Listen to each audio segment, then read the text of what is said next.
Frumoși mei dragi, bine ați venit, dragilor, la etalarea bonus pentru luna aprilie. Etalare de la cărțile Oracol, așa cum deja v-ați obișnuit.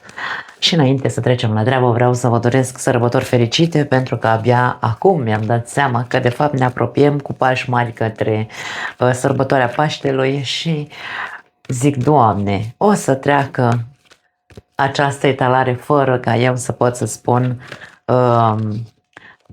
să pot să vă transmit sărbători fericite. Așa că vă doresc să aveți parte de un Paște minunat și să ne vedem cu bine, bineînțeles, după. Hai să vedem. Începem cu primele 3 mesaje pentru voi. RAC, mesaje bonus pentru luna aprilie. Ok, mai amestecăm o dată. Asta e. Intuiție, ok. Oglindă, oglinjoară și verbul creator. La capătul cărților avem provocare sau probă. Aș spune că racii, așa cum am văzut în ultima etalare, sau cel puțin în etalarea din luna aprilie pentru raci, a fost destul de, hai să spunem, dură, da?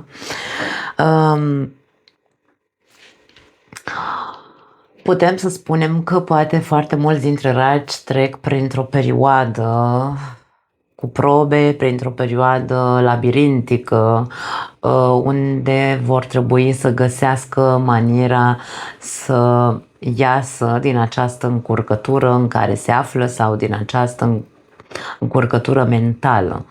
De ce spun încurcătură mentală? Pentru că această fotografie ne arată o persoană care pare că este, nu știu, printre niște liane. Dacă se aude gălăgie, bate vântul la noi, de zici că vin uraganele, avem deja o săptămână cu vânt și probabil că mai ține vreo săptămână, că așa e pe la noi prin Saragossa. Avem această persoană aici care este înfășurată în aceste plante, în aceste liane.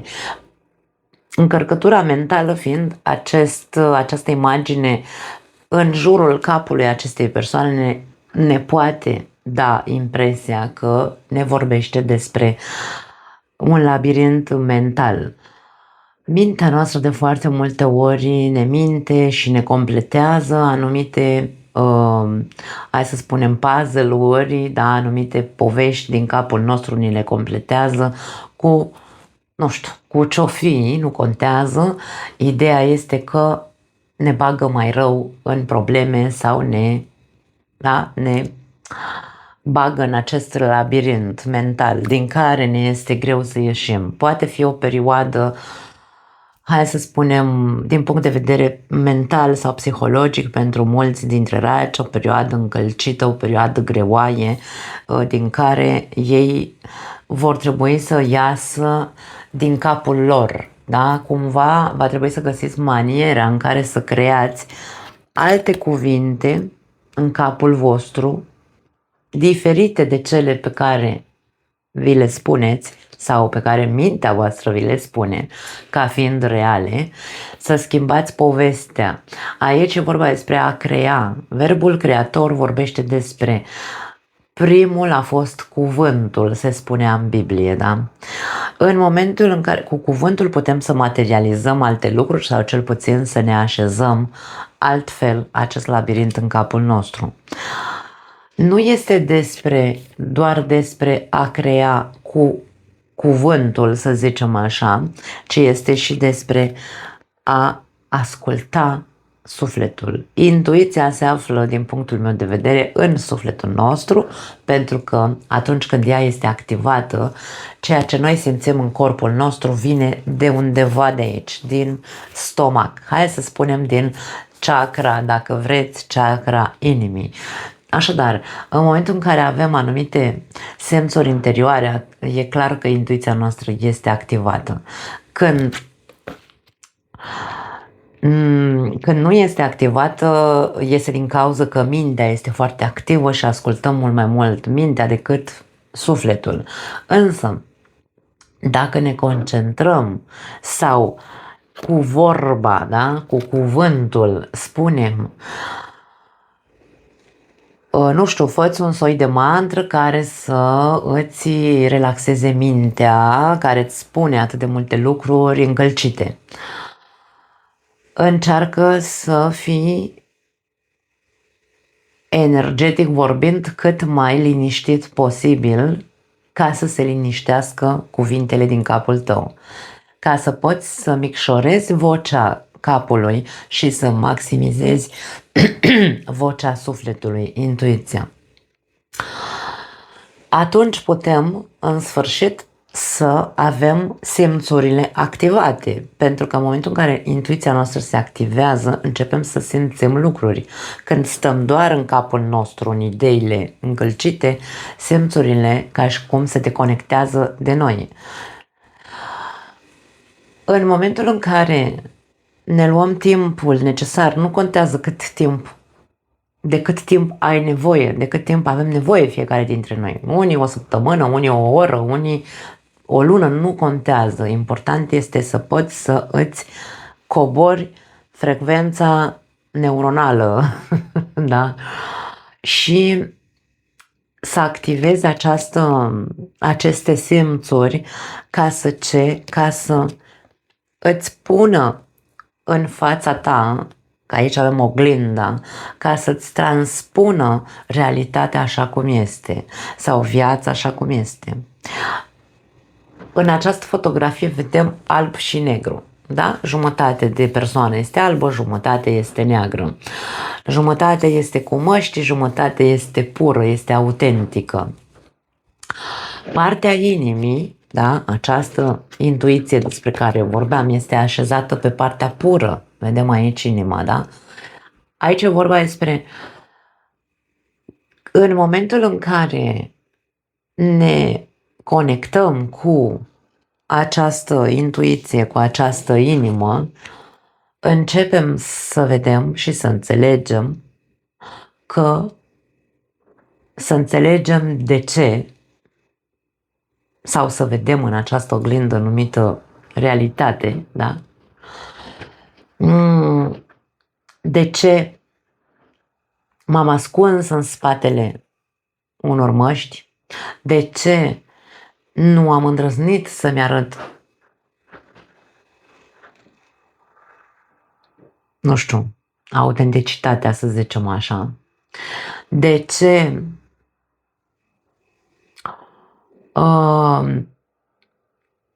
de foarte multe ori ne credem puri, însă nu ne recunoaștem bestia din noi, că mie îmi place să spun bestie pentru că se înțelege foarte bine. Toți avem, dragii mei, și bun și rău în interiorul nostru, oricât de puțin ne convine să recunoaștem. Dar aici este vorba despre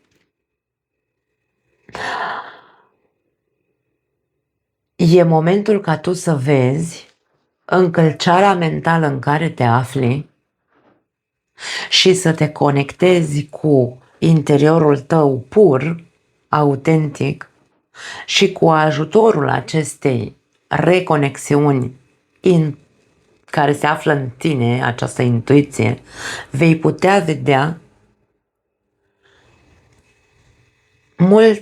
multe alte lucruri diferite față de ce îți spune doar mintea ta și vei putea începe să creezi o nouă realitate pentru tine.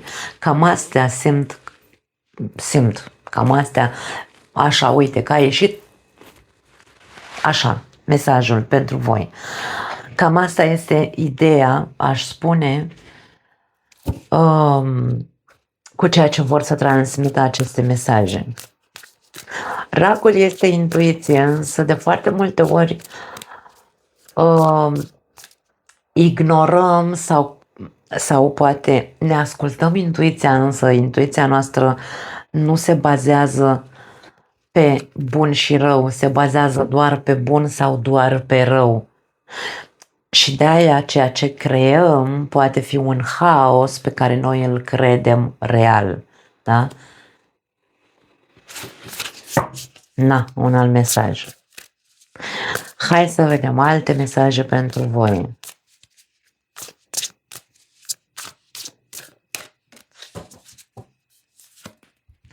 10 de monede.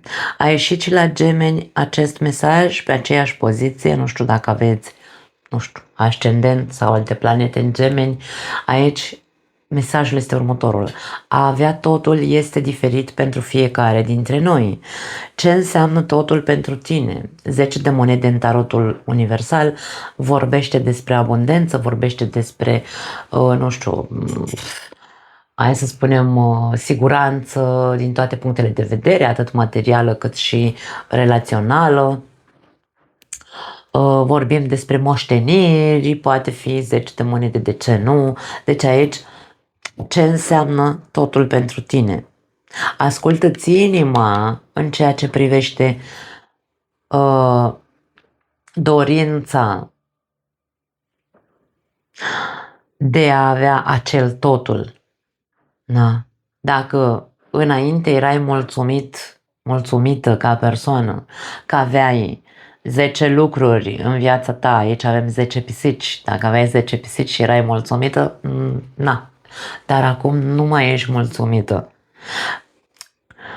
Ce înainte îți aducea mulțumire, acum nu-ți mai aduce mulțumire. Este cartea familiei în același timp. Familia era importantă pentru tine, ai obținut acea familie și acum ești încălcit din punct de vedere mental și nu te mai satisface familia pe care o ai sau pe care ți-ai construit-o. Poate fi și asta. Ce înseamnă pentru tine totul în această viață?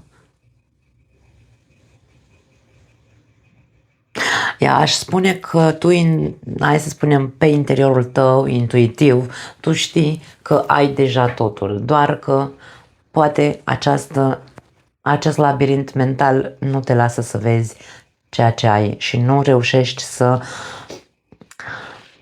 Oglinda ce este, dragii mei? Oglinda este ceea ce mi se arată, ceea ce mi arată celălalt. Dacă eu refuz să văd ce mi-arată viața asta, ce mi-arată un partener sau un prieten, da? Oglinda care mi se pune în față, refuz să o văd, voi trăi veșnic nemulțumit, pentru că mi se va părea că nu am totul sau că tot timpul îmi lipsește ceva. Rege de spade. Cu toții putem învăța lucruri importante unul de la celălalt și s-a așezat sub această oglindă. Privește-ți oglinzile din viața ta. Privește persoanele din viața ta, ce-ți transmit, ce îți spun despre tine, ce te deranjează la ceilalți, în general se află în tine, ce-ți place la ceilalți se află în tine. Urmărește oglinzile, îmi vine să zic. Pentru că ai de învățat sau vei avea de învățat sau vei învăța multe dacă, într-adevăr, te deschizi să vezi ce ți se oglindește.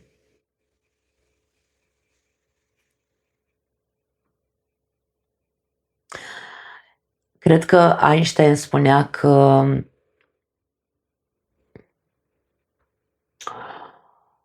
persoanele inteligente învață din experiențele celorlalți. Cam asta simt că încearcă să ne spună aceste mesaje. Cavalerul de monede. Încet, dar sigur vei ajunge departe. Vei reuși să te reconstruiești, vei reuși să-ți reconstruiești viața, vei reuși, însă va trebui să pui din partea ta determinare, răbdare, multă practică. Cavalerul de monede practică, ăsta nu se grăbește, ăsta face cât un pas, încet, dar sigur. Vei ajunge să îți creezi o nouă viață, o nouă personalitate, dacă despre asta vorbim aici. Vei reuși să ajungi departe, însă va trebui să ai răbdare și va trebui să detectezi să vezi ceea ce ți se oglindește și să vezi de ce îți lipsește mereu ceva în viața ta, de ce niciodată nu ești satisfăcut complet. Și îmi lasă impresia că totul pleacă din mintea ta. Mintea mai rău te încurcă, îmi vine să spun, cel puțin în ultima perioadă te-a încurcat foarte mult și acum, în această perioadă, te încurcă foarte mult. Trebuie să o faci să tacă, ca să poți să ieși din labirintul ăla pe care ți l-ai creat singur. Reunește-te cu clanul tău, avem 3 de cupe aici. Cine este clanul tău?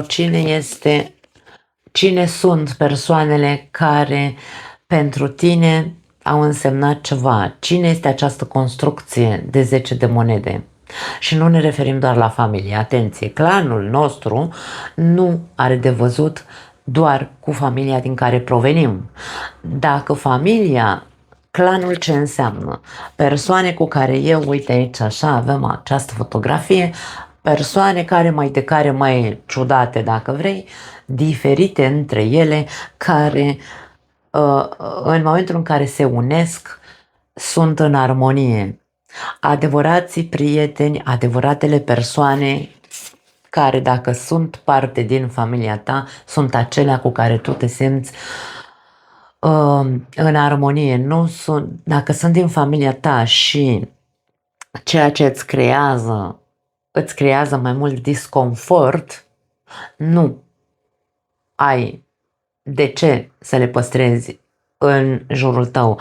Eu știu că pare foarte crud ceea ce spun, însă indiferent de familia pe care ne-am creat-o sau familia din care venim, dacă este toxică sau dacă este, da, sunt anumite persoane din acest clan, din această familie care lângă care nu mă simt în confort și nu mă simt înțeles și nu simt că mă lasă să mă desfășor într-un mod autentic și nu știu, poate mă critică foarte mult, poate habar n-am, nu mă face să mă simt confortabil, nu mă simt eu în atenție că armonia se poate reinterpreta sau se poate interpreta într-o singură manieră, dar aici vorbim despre acea imagine a siguranței. Dacă eu nu mă simt în siguranță să vorbesc de față cu membrii familiei mele despre lucruri care pentru mine sunt importante sau emoții pe care le simt și nu le pot scoate pe masă în fața familiei pentru că ori mă ia la mișto, ori îmi zice că sunt o exagerată, ori îmi zice că sunt, nu știu, habar n-am, mă umilesc într-un fel sau altul sau îmi minimizează sentimentele, atunci îmi pare rău, dar nu vorbim despre un clan autentic, vorbim despre o adunătură de personaje care chipurile sunt familie și de aia eu sunt foarte cum spun, nu rece, dar sunt foarte selectivă cu ok, m-am născut în familia asta, dar dacă nu mi-aportă ceea ce eu am nevoie să mi-aporte, nu am de ce să consider în continuare că trebuie să țin acea relație doar pentru că e mama și cu tata și cu fratele meu, da? Na, cel puțin, na, asta este viziunea mea de viață și este ceea ce eu fac în viața mea reală, da? Dacă tu ai 3 prieteni cu care cu adevărat, da, prieten, cuvântul prieten, dragii mei, este foarte, hai să spunem așa, profund, o relație de prietenie trebuie să fie una foarte profundă. Noi ce în ziua de astăzi este foarte superficială pentru că toată lumea e prietenă cu toată lumea, nu. Nu. Suntem amici în cazul în care, da, dar prietenia este acea prietenul adevărat este acea persoană cu care tu poate nu vorbești un an de zile, dar când vorbiți sau când vă întâlniți, e ca și cum v-ați întâlnit ieri. Și persoana care te lasă să te desfășori așa cum ești, nu te critică, nu pentru că te pupă în cur, ci nu te critică pentru că te cunoaște și te acceptă cu toate cele dinăuntrul tău. Și prietenul este și cel care îți spune îți dă 2 șuturi în cur, nu fizic, ci metaforic vorbind, sau îți dă o palmă peste ochi când tu o iei raznaua așa pe cărări în labirinturi, da? Și îți zice, băi, întoarce-te înapoi că ai luat-o raznaua, da? Ăla este prietenul ăla care te pupă în cur și care te duci doar să stai la băute cu el sau cine știe ce. Da, din punctul meu de vedere, cel puțin. Hai să vedem îngerii iubirii, care-i treaba pe partea sentimentală. Sigur, este ea. Uite, un mesaj interesant. Suflet geamăn, wow, și deschideți mintea. Mintea asta labirintică rupe labirintul. Dă o oportunitate acestei relații. Ok, pentru cei care aveți o relație, dragii mei, se vede că există insatisfacție, da? Nu simți că îți dă tot ceea ce ai nevoie această relație. Problema este că tu nu vezi anumite lucruri. Tu nu-ți vezi partenerul și probabil nu-ți vezi partenerul, nu vezi ce-ți oglindește, partenerul, ce proiectezi pe el. Oglinzile înseamnă și proiecție. În loc să mă uit la mine, pentru că în momentul în care avem o oglindă în față, ce vedem? Ne vedem pe noi. Eu dacă îmi pun oglinda în față, nu îl văd pe partenerul meu, mă văd pe mine, da? În momentul în care mi se pune o oglindă în față, dacă eu am mintea încălcită și sunt nesatisfăcută în relația asta și mă uit în oglindă, eu trebuie să-mi văd insatisfacția. De ce nu mă simt satisfăcută?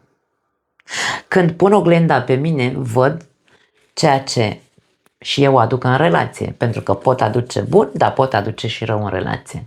Când nu-mi pun oglinda în față și celălalt îmi oglindește spunându-mi, băi, vezi că, nu știu, ai luat o raznaua, cum am zis mai devreme, poate unii dintre voi, partenerul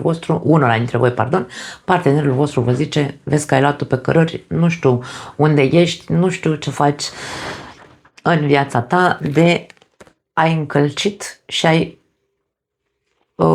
complicat relația atât de tare, da? Și tu nu vezi lucrurile astea. Poate partenerul îți spune, îți atrage atenția și tu proiectezi pe el, ca și cum nu, asta nu e despre mine, nu eu am venit cu încălceala, tu ești exageratul sau exagerata, tu din cauza ta nu merge bine relația, din cauza ta eu nu mă mai simt aici împlinit, satisfăcut, pentru că tu faci, că tu dregi și așa mai departe. Încălceala. Nu uitați că ego-ul se află în capul nostru și ego-ul sunt eu. Am făcut material pe celălalt canal, pentru cei care vreți să vedeți unde ne duce ego-ul, puteți să mergeți pe celălalt canal să vedeți. În momentul în care proiectăm, intrăm mai rău în probleme și în încurcături. Mesajele îngerilor iubirii spun așa: ești lângă persoana potrivită. Este ea. Partenerul pe care îl cauți tu aici, ăsta care nu te satisface în totalitate, da? Este lângă tine. Este sufletul tău geamăn. Ce înseamnă suflete gemene sau suflete pereche sau numește-le cum vrei tu? Ce înseamnă din punctul meu de vedere? Da? Că mie îmi place spiritualitatea cu picioarele pe pământ, aia realistă, nu aia flower power. Sufletul geamăn sau sufletul pereche este partenerul cu care tu ai făcut, da? Dacă vorbim din punct de vedere spiritual, ai semnat un contract, ai făcut un pact pe vremea când erați pe norișori, că vă veți întâlni în această viață. Cu ce motiv? Ca să aveți o relație împreună și ca să învățați să funcționați în această relație împreună. Aici avem mesajul: deschideți mintea. Mintea ta este încălcită undeva în legătură cu această persoană, în legătură cu niște insatisfacții pe care tu le ai și nu le vezi, le proiectezi. Dă o altă oportunitate sau dă o oportunitate acestei relații? Dă o oportunitate acestei relații, pentru că ești lângă persoana pe care tu ai ales-o în altă, nu în altă viață, ci înainte de a te încarna cumva. Dacă tot vrei să vorbim spiritualicește, da?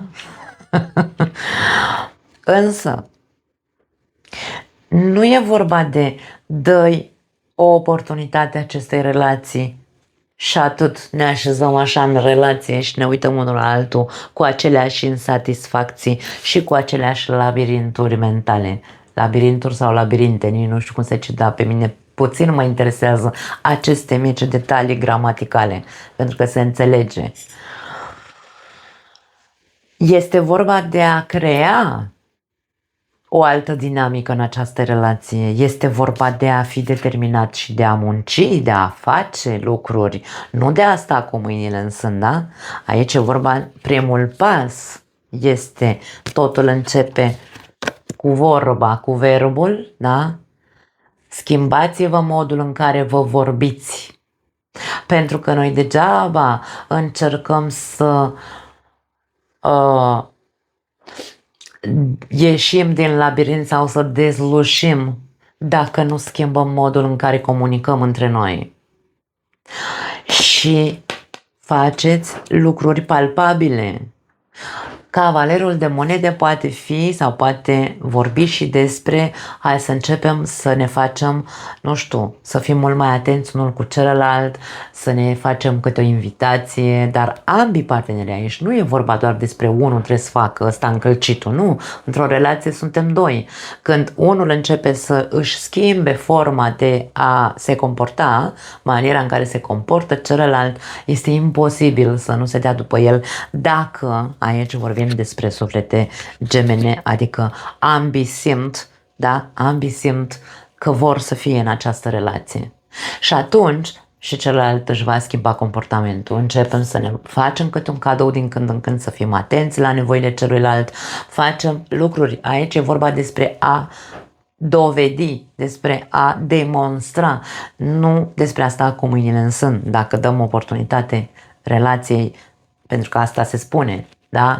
Să dați o oportunitate relației, dar nu pentru a sta cu mâinile în sân, ci pentru a deschide mintea și a începe să facem lucruri pentru noi, pentru a funcționa într-un mod sănătos în relația asta. Pentru cei singuri, dragii mei, dacă voi sunteți încălciți în propria voastră poveste de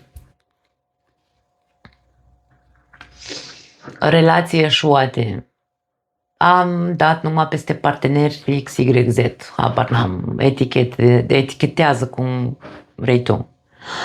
Dacă, nu știu, mi s-a implantat aici în capul meu, toți bărbații sunt niște proști, toate femeile sunt niște curve sau interesate, aici avem o mare problemă încălcită în capul tău, da? Deci, voi până când nu vă descălciți, ok, ca să vă descălciți aveți nevoie să vă spuneți altceva și să începeți să vă priviți pe voi în oglindă. Cum? Pentru că până noi nu ne analizăm pe noi și nu ne vedem comportamentele pe care noi le-am avut în relațiile trecute, vom rămâne în continuare în aceeași încălceală, în același labirint mental. Și în același tipar, atenție, în același tipar de a alege parteneri de viață. Întâi și întâi, analizează-te pe tine, cum au fost relațiile tale, ce au avut în comun relațiile tale, ce ai repetat în fiecare relație, da? Ce tip de comportament ai repetat în fiecare relație, cum ai intrat în fiecare relație pe care ai avut-o, cum s-a terminat fiecare relație, care a fost rolul pe care l-ai jucat în relație, pentru că de foarte multe ori femeile facem greșeala să jucăm rolul de mamă în loc de femeie sau nu de amantă, că se reinterpretează, da? Amant înseamnă doar să știi, să joci rolul care îți corespunde când e vorba de a fi în pat cu partenerul și atât. Restul e masturbare emoțională sau mentală. Da? Nu trebuie să fii amantă tot timpul sau nu trebuie să fii amantă cu adevărat ce înseamnă amantă. Da? Analizează toate aceste, da? Sunt ale tale, oglinda este a ta, uite-te, privește-te, vezi care a fost dinamica ta în relațiile trecute și vezi ce găsești ca tipar repetitiv. Pentru că aici vorbim despre, atenție, despre apariția unei persoane în viața unora dintre voi, o persoană pe care tu trebuie să o întâlnești în această viață, îți este sau nu, sau nu știu, aici nu văd respingere. Ideea este că e posibil ca tu să-i dai un înțeles acestei persoane sau în capul tău să se formeze o imagine încălcită în legătură cu cel care va apărea în viața ta, spunându-ți despre această persoană, ca și cum tu, în momentul în care apare, această persoană o vei evalua prin acest filtru încălcit, cu acele tipare, hai să spunem, greșite, care s-au implantat în capul tău.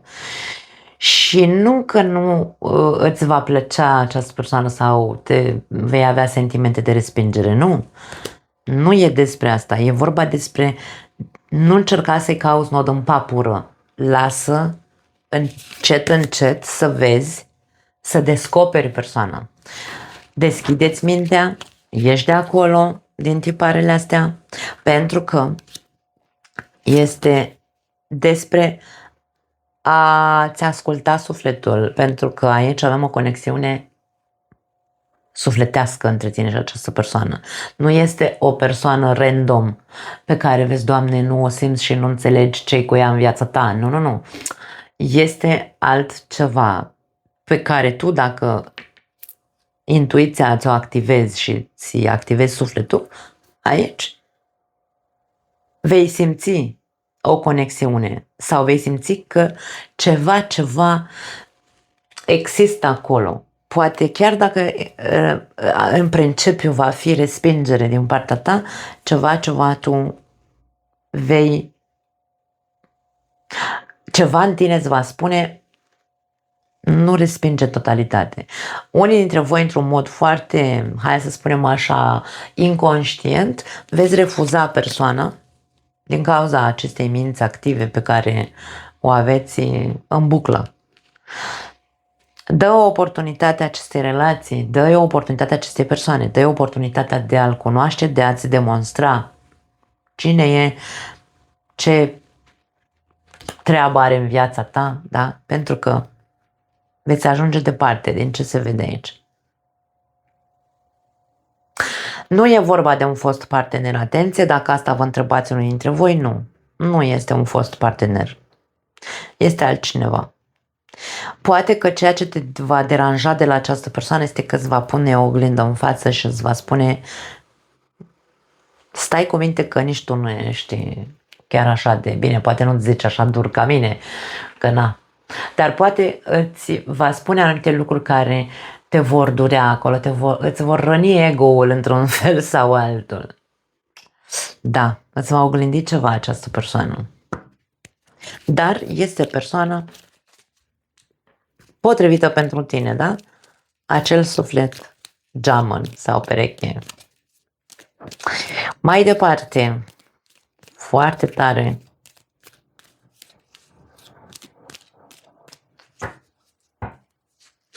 Această etalare este în completare, întotdeauna este în completarea etalării generale din luna aprilie, așa că, na, mai ascultați odată pe aia și ascultați-o și pe asta acum ca să vedeți cam pe unde se duc lucrurile.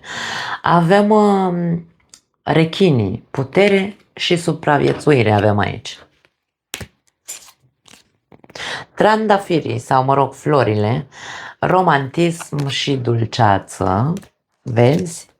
Și pisica. Și acest mesaj a ieșit la Gemeni. Deci eu nu știu dacă e vorba despre voi că aveți planete în Gemeni. Unii dintre voi poate sunteți Gemeni cu ascendent Rac, eu cunosc, o prietenă de-a mea e geamănă cu ascendent Rac, sau invers, Rac cu ascendent Gemeni, de ce nu?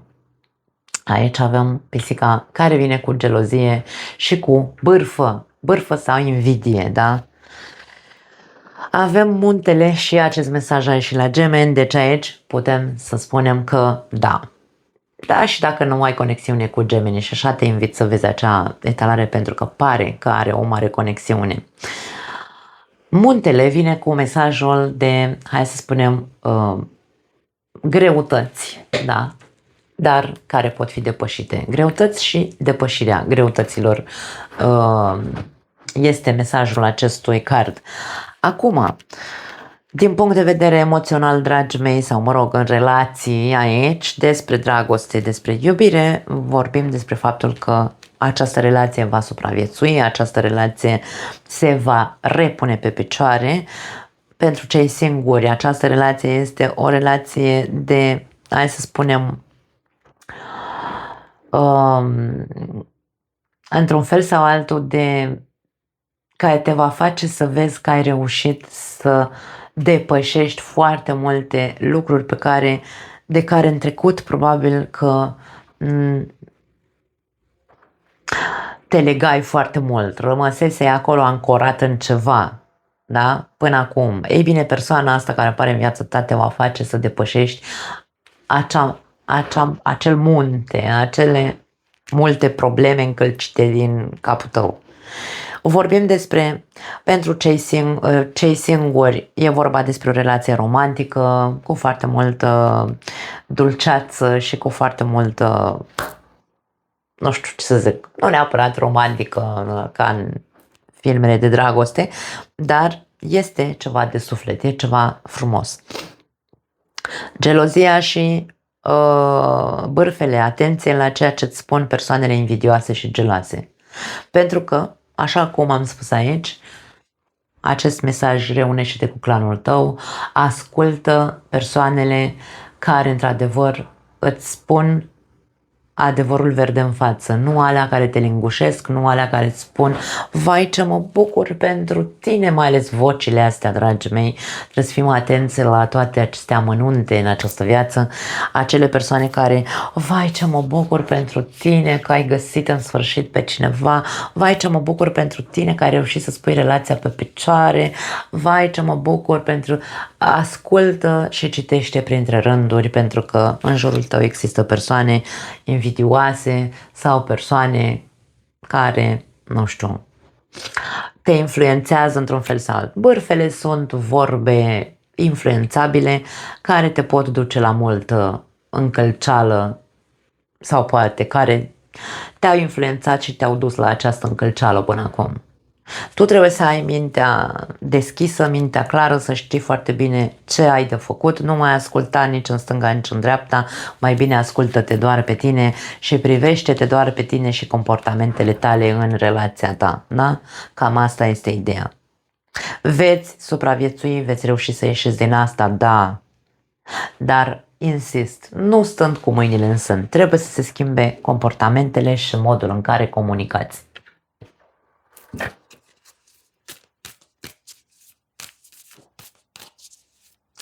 Este foarte complicat să urci pe un munte, nu-i așa? Poate că voi în momentul ăsta sunteți în vârful muntelui, ați ajuns la o culminație sau nu știu dacă e corect spus în românește, da? Ați ajuns la o saturație, să zicem, în relație, dar acum este momentul, da, când urcăm, ce se întâmplă? Un urcuș te lasă fără respirație, este un sentiment de oboseală foarte mare, deci aici avem o hiperventilare, da?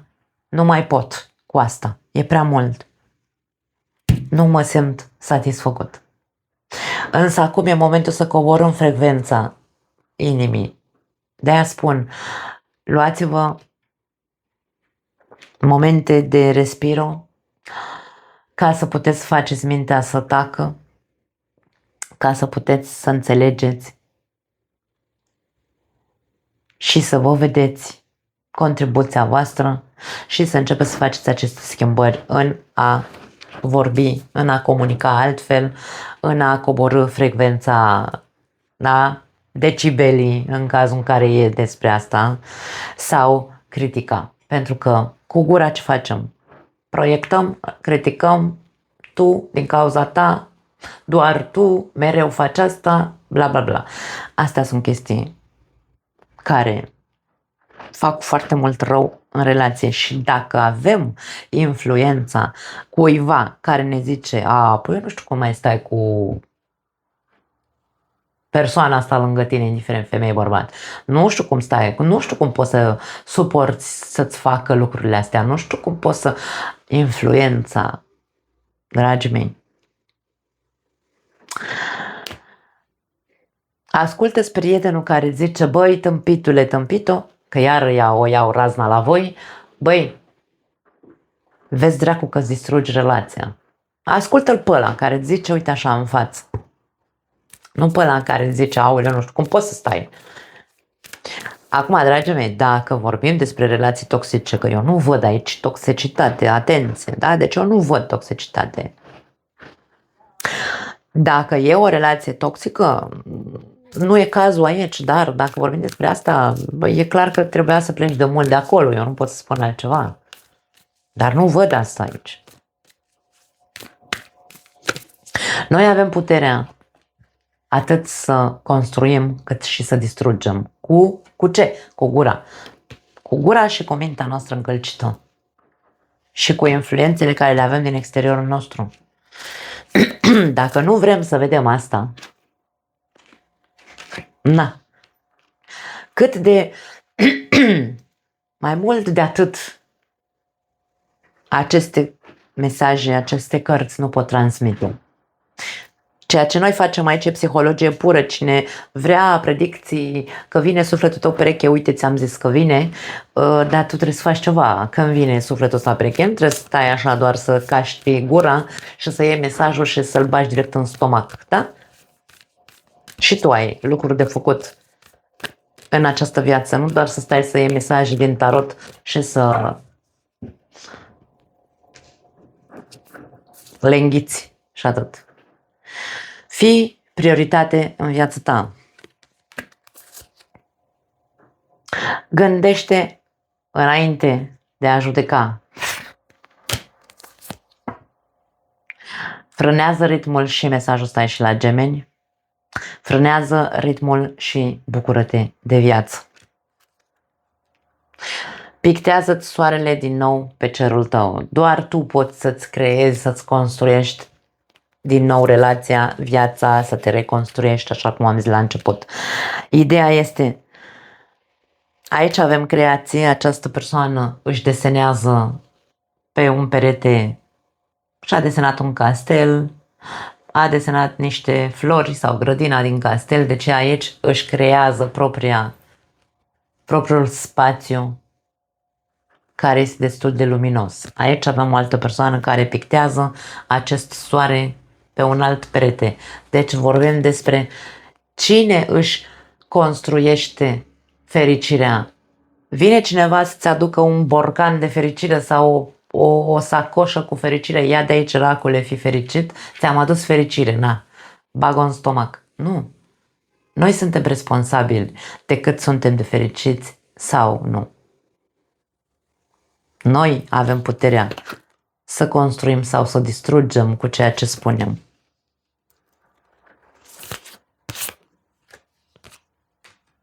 Gândește înainte de a zice doar tu. Ai grijă ce scoți pe gură, că e posibil aici, dacă s-a distrus ceva, să fie mai mult din cauza ta decât din cauza celuilalt. Și tu să proiectezi pe celălalt. Încearcă să fii mai dulce.